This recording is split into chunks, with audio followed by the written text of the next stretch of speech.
Je pense que devant l'intérêt national, les intérêts particuliers doivent s'effacer. L'URI, c'est Stéphane, libérateur, et que sais-je encore, à l'heure actuelle, nous sommes au niveau de MPES. Et personne n'a libre. C'est pour les difficultés de la tâche que je m'offre aujourd'hui. Et si demain, à cause de ces difficultés de la tâche, il m'arrivait de mourir avec ce... Je vous demande d'aider le pays. Celui qui dit que la transition se fera sans problème avec lui, c'est un menteur.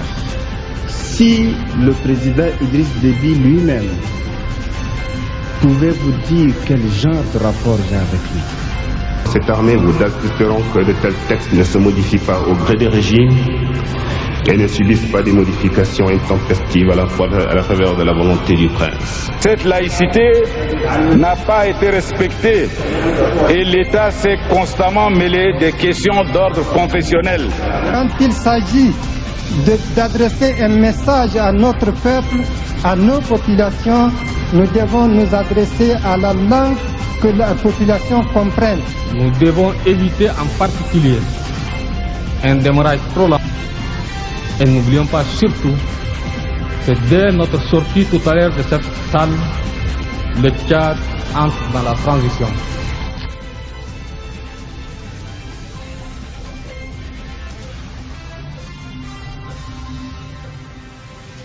Chers téléspectateurs, bonjour, vous suivez en direct votre émission La transition et le parcours d'un homme. Aujourd'hui, nous recevons Yaya Batit, le général à la retraite. Dans son parcours, l'homme, après être mis à la retraite, a effectué un déplacement à Melfi dans le département de Barchianka où il a tourné dans quelques villages. Il a rencontré aussi de la population qui ont d'énormes problèmes, surtout de manque de centres de santé, aussi des lieux d'eau potable.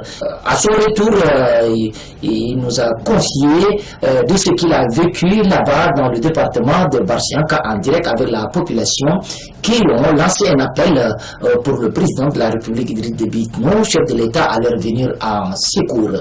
Et là, tout à l'heure, je vous laisse notre entretien, le général à la retraite, Yaya Batit. Monsieur le journaliste de Al-Nassour, je vous remercie d'avoir répondu.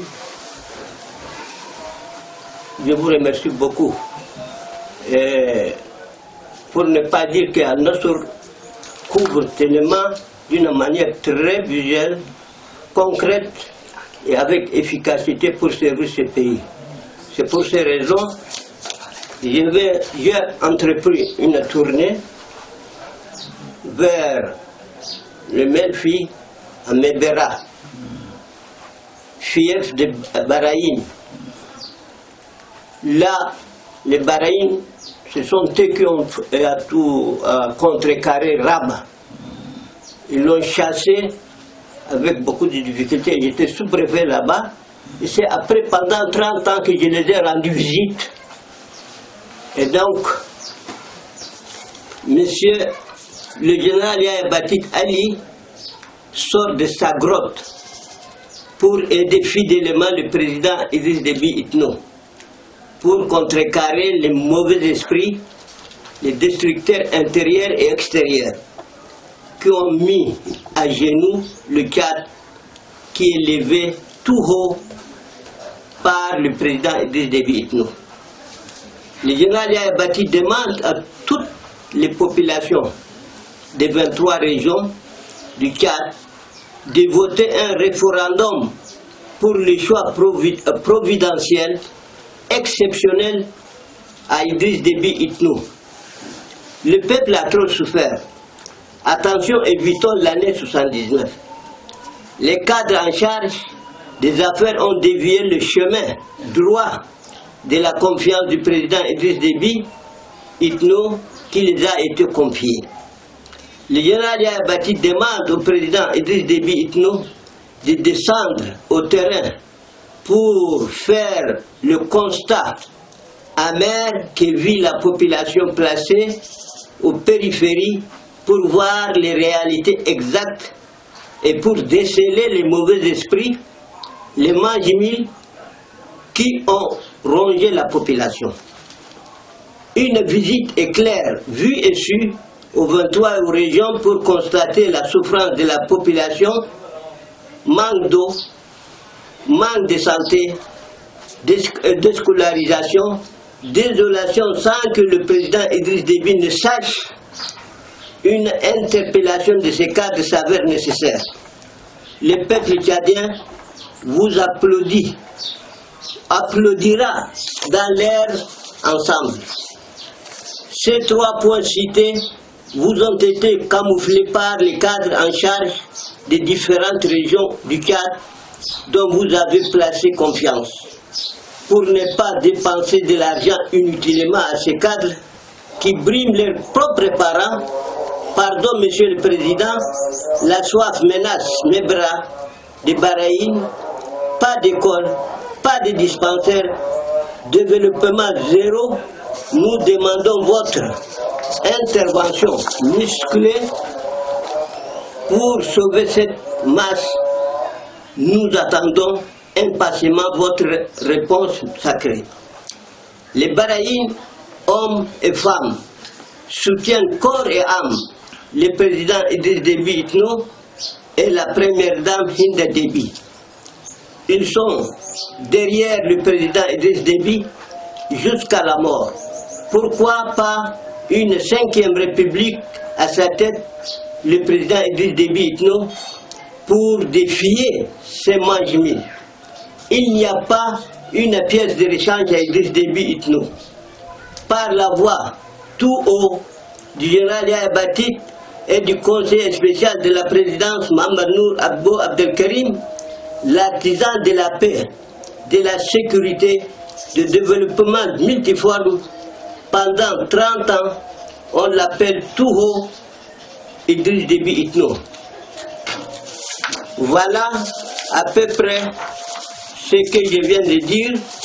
Vous auriez en image et en demande par photo le besoin qu'ils ont demandé, et ce peuple de Baraïn demande la présence du président Idriss Déby au terrain pour qu'il puisse lui-même voir la réalité sur place. Merci, monsieur le général. Bonjour, monsieur le général. Bonjour. Voilà. Lors de votre rapport circonstanciel, ici, vous avez énuméré un certain nombre de problèmes. D'abord, je m'en prends à votre première tête, ici, de votre premier paragraphe qui dit... Alors, moi, j'aimerais bien savoir, vous me dites le pourquoi vous êtes sorti de votre grotte. Bon. J'ai dit, je suis sorti de ma grotte. Vous savez, 2006 à 2020, en 2006, nous avons entrepris une réconciliation avec le président Idriss Déby Itno. Nous avons gardé le silence pour voir comment va se diriger ce pays. Nous avons constaté que le président Idriss n'a pas failli à sa mission de commande. Voyez-vous, la ville de N'Djamena, la ville d'Abéché, la ville de Sar, les chemins goudronnés d'ici par, il a donné ses efforts possibles, mais il n'est pas aidé. Il n'est pas aidé, et c'est pourquoi maintenant, en tant que général retraité, j'ai voulu aider Idriss Déby pour qu'on puisse ensemble contrecarrer ces gens que je viens de les citer, et le pays va en avant, car Déby c'est un lieu sans forêt. Il n'a pas de hommes qui l'aident. Il donne, il fait, il construit.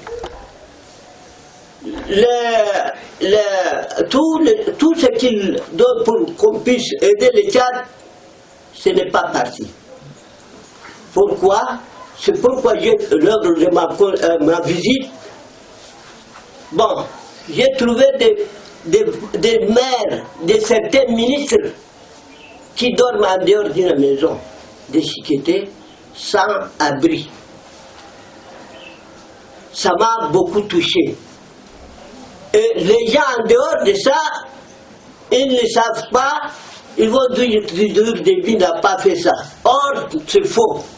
Déby donne tout, il fait tout, mais cela n'atteint pas à la population. Ça se distribue au mur de N'Djamena. Et c'est cette raison qui a dit que maintenant je sors de ma grotte pour aider le président Idriss Déby dans toutes les formes que je peux. Militairement, politiquement, financièrement,